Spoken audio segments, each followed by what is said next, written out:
Attorney, ang ating pong unang katanungan ay yung pong inyong masasabi dito nga po sa binabanggit na marami na ngayon itong nangyari kay Pangulong Duterte kung saan nga siya ay naandun na sa dahig sa ICC ay hindi labanan ng mga Duterte o mga Marcos. Ito po ay usapin na po ng soberenya ng Pilipinas. Isinuko daw po ng pamahalaang Pilipinas ang soberenya ng bansa sa mga dayuhan. Ano po inyong masasabi doon? Okay. Para siguro maintindihan ng ating mga kababayan yung issue, ang tanong muna, ano ba ang soberenya? Diba?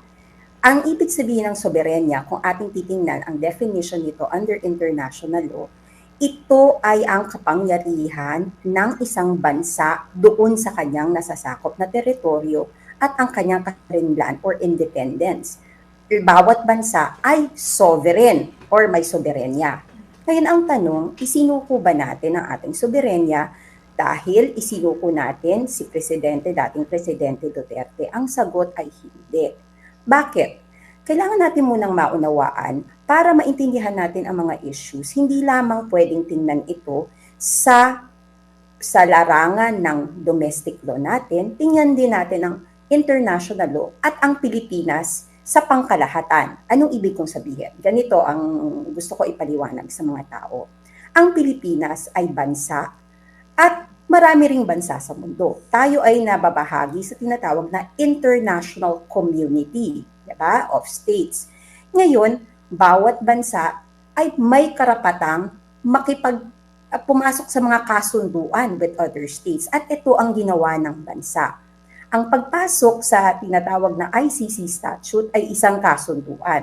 At 'di ba, kahit naman sino, kahit na tayo, 'di ba, pag halimbawa makipagkasunduan tayo sa ating kaibigan or sa kakilala, merong mga obligasyon na kasama yung kasunduan na 'yon.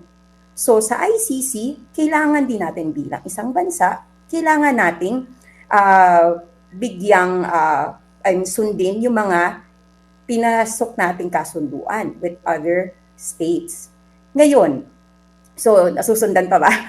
Go ahead, ma'am. Malinaw pa ba? Go ahead, ma'am. We are listening, ma'am. Okay. Go ahead. Go ahead. Okay. Ngayon, ang susunod na tanong, bakit natin isinuko? Kasi yun yung tanong ng mga tao eh. Bakit natin isinuko si dating presidente sa ICC? Eh di ba wala ng jurisdiction ng ICC?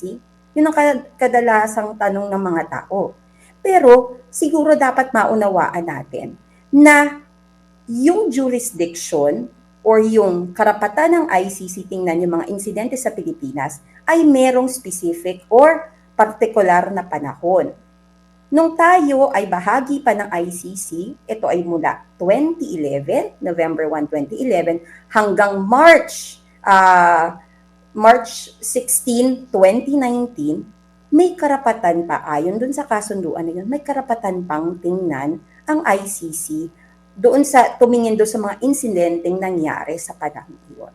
At ito ang kadahilan ng merong mga kaso silang tinitingnan laban kay dating Pangulong Duterte. So hindi natin isinuko ang ating soberenya. Ngayon, pangalawang punto, ang susunod na punto dito, merong batas kasi sa Pilipinas. Tinatawag nating Republic Act 9851.